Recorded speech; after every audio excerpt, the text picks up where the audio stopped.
Hello students, welcome you everyone again on my YouTube channel maths पे चर्चा। और बच्चों आज हम इसमें लेके आ रहे हैं इंपॉर्टेंट टॉपिक है increasing and decreasing function part one हमने ऐसे किया है कि इस टॉपिक में हम केवल थ्योरेटिकल पार्ट लेंगे इस टॉपिक का, और एक पार्ट 2 सेशन लेंगे जहाँ पर हम उसका केवल न्यूमेरिकल क्वेश्चन का पार्ट लेंगे, हम क्वेश्चन सॉल्व करेंगे। तो देखिए टॉपिक का जैसा हमारा नाम है इंक्रीजिंग एंड डिक्रीजिंग फंक्शन, मतलब कोई फंक्शन इंक्रीज हो रहा है या डिक्रीज हो रहा है। तो बेसिकली क्या मतलब समझ में आता है कि फंक्शन इंक्रीज हो रहा है। तो फंक्शन इंक्रीज होने का मतलब हम बात करेंगे पहले हम एक चार पोजीशन को देखते हैं जो ग्राफ। आप देख रहे हो इस ग्राफ के अगर पोजीशन की बात करें तो ये ग्राफ आगे बढ़ रहा है, फिर हमारे पास कांस्टेंट है, फिर आगे बढ़ रहा है। इसमें हमारे पास एक बार जब ये इंक्रीज होना चालू हुआ तो बढ़ रहा है, लेकिन इसमें जस्ट इसका उल्टा हो रहा है, कम भी हो रहा है, फिर कांस्टेंट है, फिर कम हो रहा है, और इसमें जस्ट इसका उल्टा है, लगातार कम हो रहा है। तो बच्चों इन चारों पोजीशन को अगर हम समझें तो इस वाली पोजीशन को हम देख सकते हैं बच्चों, इसको हम बोल सकते हैं नेवर डिक्रीज, नेवर डिक्रीज। पहली पोजीशन हमारे पास है नेवर डिक्रीज,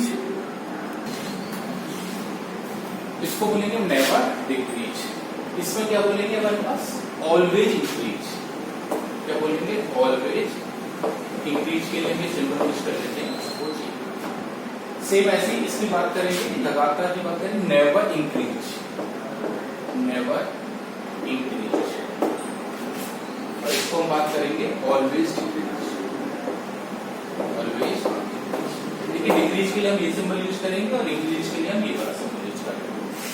तो इसमें क्या मतलब है बच्चों, सपोज यहाँ पर हम कोई पॉइंट लेते हैं x1 और यहाँ पर पॉइंट लेते हैं x2, और ये हमारा फंक्शन तो हर एक में क्या है 5.5x। तो यहाँ पर आपको दिख रहा है कि अगर मैं x1 और x2 की बात करूँ तो जब x1 x2 से लेस है तो ये जो वैल्यू है, चूंकि फंक्शन का नाम है y इक्वल टू fx, तो ये fx1 हो गया, ये fx2 हो गया। तो आपको दिख रहा है यहाँ पर कि fx1 क्या होगा, fx2 से लेस होगा। लेकिन अगर मैं x1 यहाँ ले लूँ और x2 यहाँ ले लूँ तब भी x1 x2 से लेस होगा, बट यहाँ fx1 क्या होगा, fx2 से बराबर होगा। तो बच्चों ये पहली कंडीशन हमारे पास आ गई। तो बच्चों ये पहली कंडीशन है, this is called increasing function. ये पहली कंडीशन, ये हमारे पास क्या है, इंक्रीजिंग फंक्शन की कंडीशन हमारे पास आ गई ये। अब इसमें आते हैं जब, तो इसमें बच्चों आप सीधा देख सकते हो कि इसमें कहीं भी अगर आप दो पॉइंट लेंगे x1 और x2, तो इसमें हमेशा ये कंडीशन आएगी कि अगर x1 x2 से लेस है तो fx1 fx2 से क्या होगा, लेस। इसमें आप दोबारा से वही देख लीजिए कि अगर हम यहाँ पर ले रहे हैं तो उल्टा होगा और यहाँ पर ले रहे हैं तो बराबर। तो यहाँ पर कंडीशन क्या होगी, x1 x2 से लेस है तो implies fx1 greater equal to fx2। एक बात समझ सकते हो बच्चों, जैसे पहला वाला पार्ट मैंने बोल दिया कि इंक्रीजिंग फंक्शन है हमारे पास। इसमें आप एक चीज देख रहे हैं कि चूंकि हमेशा इंक्रीज हो रहा है इसलिए इसको बोलते हैं स्टिकली इंक्रीजिंग, स्टिकली इंक्रीजिंग। तो एक ग्राफ हो गया इंक्रीजिंग और एक है स्टिकली। स्टिकली मतलब लगातार बढ़ रहा है। सेम है जहां पर हम बात कर रहे हैं तो ये किसी कंडीशन है डिक्रीजिंग।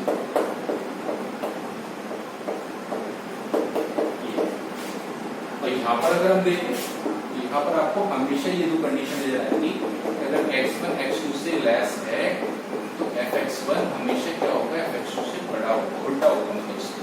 तो ये हमारे पास कंडीशन है स्टिकली डिक्रीजिंग। तो बेसिकली हमारे पास ये जो चार पोजीशन है बच्चों ग्राफ की, इसके आधार पर हमें समझ में आया कि एक है इंक्रीजिंग, एक स्टिकली इंक्रीजिंग। तो कई बार क्वेश्चन के अंदर वो इंक्रीजिंग और स्टिकली इंक्रीजिंग जो वर्ड आपको यूज कर रहा है आपको उसको फॉलो करना है, ठीक है। तो ये हमारे पास स्टिकली इंक्रीजिंग डिक्रीजिंग है। अब हम इसे डेफिनेशन में पढ़ लेते हैं, डेफिनेशन पढ़ लेते हैं क्या है।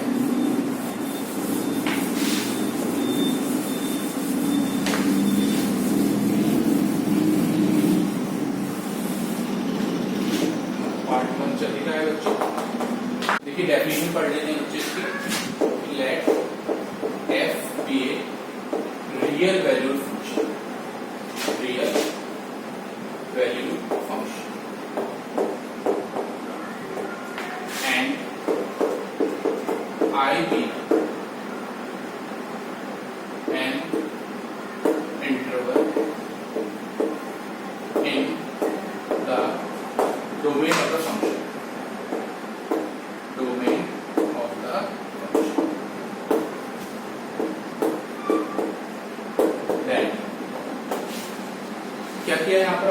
एक रियल वैल्यूड फंक्शन है और आई आपने एक इंटरवल लिया है। देन फर्स्ट पार्ट में है F is increasing in I if x1 less than x2 implies fx1 less than fx2 for all x1 x2 ठीक है। जैसा भी आपने ग्राफिकल में पढ़ा था फर्स्ट में fx1 less than f2, दूसरी कंडीशन क्या होगी f is strictly increasing in I केवल क्या होगा x1 less than x2 implies fx1 less than fx2, बस ये इक्वल हट जाएगा तो हमारे पास क्या बन जाएगा ये कंडीशन। तो ये हमारे पास 1 और 2 कंडीशंस हो गई। बस अब इसी को हमारे पास क्या है, अब हमारे पास अगर सेकंड और फर्स्ट सेकेंडरी को अब थर्ड फोर्थ को बनाना है, इसको अब मैं लिख देता हूँ थर्ड, इसको लिख देता हूँ फोर्थ। तो क्या चेंज आएगा, एफ इज इंक्रीजिंग की जगह क्या आ जाएगा हमारे पास decrease in I if x1 less than x2, और बस ये साइन चेंज हो जाएगा f x1 greater than x2। Fourth part में क्या हो जाएगा, स्ट्रिक्टली इंक्रीजिंग की जगह क्या हो जाएगा स्ट्रिक्टली डिक्रीजिंग, ये कंडीशन होगी। तो बस यहाँ पर क्या चेंज हो जाएगा, तो ये बच्चों हमारे पास 4 कंडीशंस हो गई, जैसा आपने ग्राफिकल दिखाया था हमने कि एक वर्ड है स्ट्रिक्टली इंक्रीजिंग, एक है इंक्रीजिंग, दोनों का डिफरेंस हमने समझ लिया था। ऐसे एक वर्ड है डिक्रीजिंग और एक स्ट्रिक्टली डिक्रीजिंग। ये 4 डिफरेंट कंडीशंस हो गई हमारे पास। तो बेसिकली देख लेते हैं, क्वेश्चन डिस्कस करके देख लेते हैं कि कैसे इस टाइप के क्वेश्चंस को हम सॉल्व करते हैं इस मेथड से, इस डेफिनेशन से। एक क्वेश्चन छोटा सा देखते हैं, fx हमारे पास एक फंक्शन है 2x - 3 और x बिलोंग्स टू r। पूछा गया है कि बताइए इस इंटरवल में ये फंक्शन इंक्रीजिंग होगा या डिक्रीजिंग होगा। तो बच्चों चारों डेफिनेशन में आपने एक बात पढ़ी है कि हम ये लाइन लेके चलते हैं हमेशा, और इसके बाद फंक्शन का नेचर देखते हैं कि fx1 और fx2 का क्या रिलेशन आ रहा है। तो देखिए अगर सॉल्यूशन की बात करें, पहले late x1 x2 belongs to r, इस बार r में पता चलता है, सच लेट आपने माना x1 लेस देन fx2। अब देखिए बच्चों ये एक मेथड होता है कंस्ट्रक्शन, मतलब आपको क्या करना है, इस कंडीशन से कंस्ट्रक्ट करना है फंक्शन, मतलब ये वाला, एक बार x1 के लिए एक बार x2 के लिए। तो कंस्ट्रक्शन का मतलब बहुत सिंपल है कि आप सीधा सीधा क्या करें, जैसे x के साथ 2 की मल्टीप्लाई होगी तो मल्टीप्लाई 2 कर लीजिए। अब दोनों तरफ -3 आ रहा है तो -3 कर लीजिए, इक्वलिटी का कोई रूल वायलेट नहीं हो रहा है। ये आपका कंस्ट्रक्ट होकर बन गया fx1 और ये कंस्ट्रक्ट होकर बन गया fx2। कुछ एक बात हमेशा ध्यान रखिए, बेसिकली ये कंडीशन हमारे पास सेकंड कंडीशन आ गई है, लेकिन अगर आपसे इंक्रीजिंग पूछा है, क्योंकि every strictly increasing function increasing तो हो गई, तो अगर आपने उससे इंक्रीजिंग भी पूछा है और वो स्ट्रिक्टली इंक्रीजिंग आ रहा है तब भी आप वही लिखेंगे। तो बेसिकली इस क्वेश्चन में अगर जो उसने पूछा है तो हम बोल सकते हैं इसका मतलब सो एफ इज स्ट्रिक्टली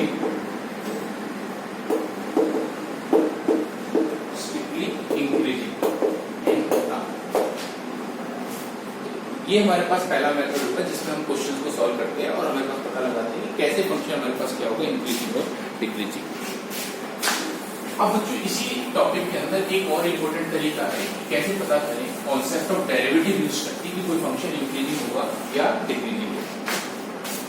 तो बच्चों अगर हम बात करें कि कॉन्सेप्ट ऑफ डेरिवेटिव का कॉन्सेप्ट यूज करके हम पता लगाएं कि इंक्रीजिंग या डिक्रीजिंग होगा, तो एक हमारे पास कंडीशन है। देखिए आपको याद होगा mean value theorem. Mean value theorem में शॉर्ट में आपको बता देता हूँ क्या होती है कि एफ एक फंक्शन का continuous in close interval and differential in open interval. Basically वैसे अब आपके बोर्ड एग्जाम के सिलेबस से ही हट गई है, लेकिन आपको प्रूफ इसका यहीं से मिलेगा। तो उसके बाद क्या होता है कि देन बाई एमपीटी से क्या होगा कि x1 देन एक c belongs to open interval a b such that ये कंडीशन होती थी f b minus f a upon b minus equal to f x c. तो बच्चों यहाँ पर हमारे पास दो कंडीशन है। अब हम एक बहुत इंपॉर्टेंट थ्योरम प्रूफ करने जा रहे हैं बच्चों, और वो दोनों साइड से प्रूफ होगी। दो साइड से क्या प्रूफ होगी हमारे पास कि अगर हम एक ऐसा फंक्शन कंसीडर करें कि जो कॉन्टिन्यूअस और डिफरेंशियल है, देखिएगा यहाँ पर हम एक थ्योरम करने जा रहे हैं हमारे पास, क्या उसके हम नेसेसरी कंडीशन दे रहे हैं।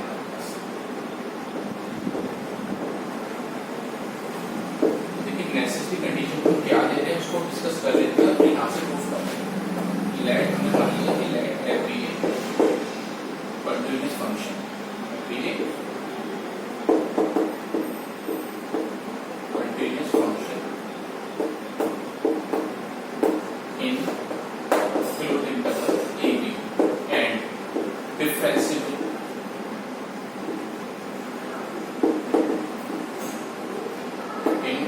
open interval a b, then first part, if f is increasing on closed interval a b, if f, then f is x greater than 0 for all x belongs to open interval। अगर कोई function increasing होगा किसी interval में तो उसका derivative उस open interval में, क्योंकि हमने डिफरेंशियल को ओपन इंटरवल लिया है, उस ओपन इंटरवल में पॉजिटिव होगा। दूसरी कंडीशन क्या है कि if f is decreasing on closed interval a b, then f s x less than 0 for all x belongs to open interval a। तो अब यहाँ पर आप एक चीज देखिए कि इसको अगर हमें प्रूफ करना हो तो हमें ये जो थ्योरम लिखी हुई है बच्चों, इसी से प्रूफ कर सकते हैं। पहले केस में आप f को इंक्रीजिंग मान के चल रहे हैं, तो देखिए इंक्रीजिंग मानने का कंडीशन आपको पता थी, अभी जो हमने पढ़ा था जो ग्राफ वाली कंडीशन, अगर उसको हम ऐसे पढ़ देते हैं कि अगर a b से लेस है, तो अगर f b से लेस होगा तो फंक्शन क्या होगा, इंक्रीजिंग होगा। तो बच्चों अगर हम इस वाली कंडीशन में देखें कि अगर हम a b से लेस मान रहे हैं, मतलब b माइनस a पॉजिटिव हो गया, तो f a f b से लेस से मतलब f b minus f a positive हो गया, तो ये भी पॉजिटिव, ये भी पॉजिटिव, मतलब f s c पॉजिटिव हो गया। और आपने c को किसमें बनाया है, ओपन इंटरवल a b, यानी यहाँ पर x क्या है, ओपन इंटरवल a b, इसका मतलब f dash x क्या होगा, ग्रेटर देन। दूसरे केस में अगर आप इसे डिक्रीजिंग मान रहे हो तो भी यहाँ से कर सकते हैं, इस बार ये उल्टा हो जाएगा डिक्रीजिंग के लिए। इस केस में ये क्वांटिटी नेगेटिव हो जाएगी, ये पॉजिटिव, तो ओवरऑल नेगेटिव, तो एफ एस सी नेगेटिव, सो एफ एस एक्स। तो हमारे पास दोनों कंडीशंस हमारे पास इसी से प्रूफ हो गई। तीसरी कंडीशन और देख सकते हैं यहाँ पर, if f is constant then f s x equal to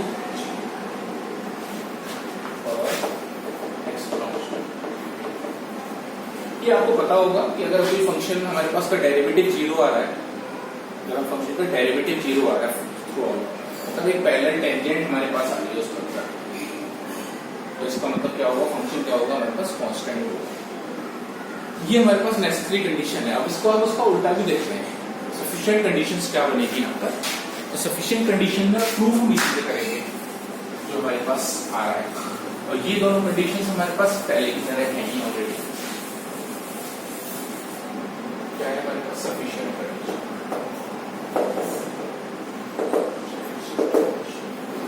late आपने मान लिया था f be a continuous function in interval a b and differential आपने माना था ओपन इंटरवल। अब इसमें देखिए क्या condition, if f dash x greater than 0 for all x belongs to a b, then f is increasing, then f is increasing in, अब दूसरे case में क्या हो गया, if f dash x less than 0 greater than 0 क्या है, less than 0 for all x belongs to open interval a, then f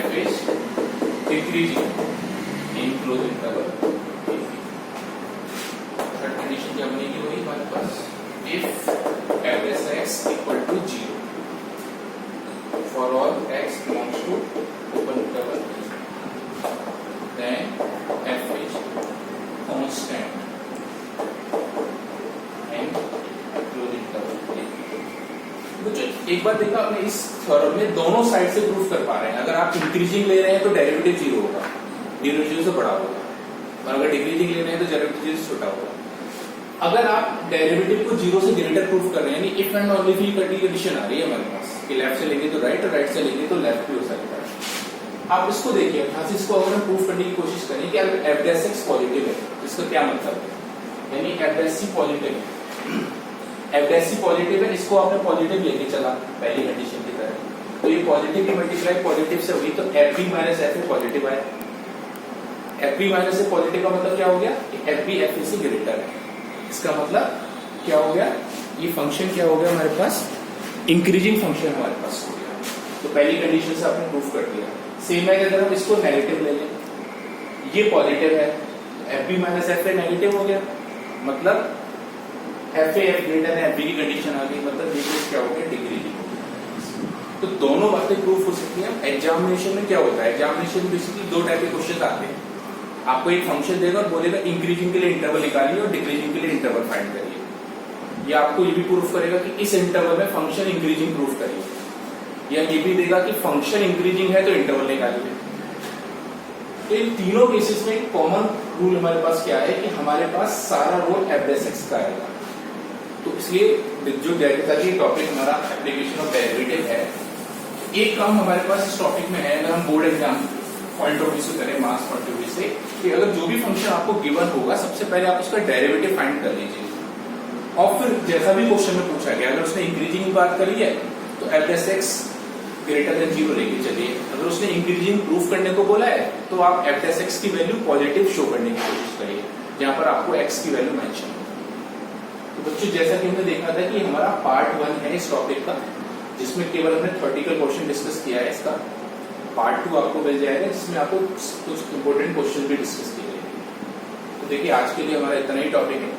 बस thank you very much. देखिए इस टॉपिक को ढंग से करिए. Thank you.